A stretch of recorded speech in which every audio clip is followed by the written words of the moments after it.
ايه الاشكال اللي انت بتطلع معاهم دي يا ابني؟ ما يا ابني اعرفش انت انا بتطلع فاكس. مع رسام طب خيالي. انزل يلا، انزل انزل. انزل يا جوجو. يخرب بيت خلقة امك خلقة عار. يلا هات لي نسوان وهات لي الانسه مرتي.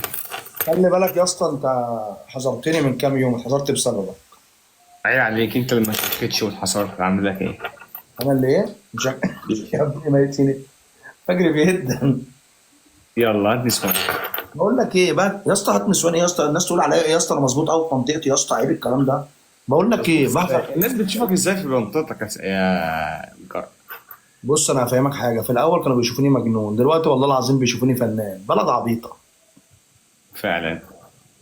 والله البلد دي لو العظيم. فيها تعليم كان زماني في سنة أولى. بس البلد دي فيها تعليم وأبو التعليم كمان، لأن أنا خلصت كلية. بقول لك ايه يا رسام، والله عايز اسالك سؤال، انت ايه اللي عارف وصلك؟ أنا فكرت والله العظيم خدودك دي بتحسسني إن أنا عايز أديك بالأقلام على وشك. يا عم اهدى بقى عشان انت زران. بقول لك ايه، انت ايه اللي وصلك للشخصيه اللي انت فيها دي؟ إيه رأيك في شخصيتي الجديدة يا سيد؟ لازم يا أستاذ الجرد يا أستاذ الجارد. الناس دي مش عايزة غير الشخصية القوية اللي يديهم على وشهم. بس انت اكيد اتقفل لك كذا اكونت يا اسطى بسبب الشتايم لا، والكلام.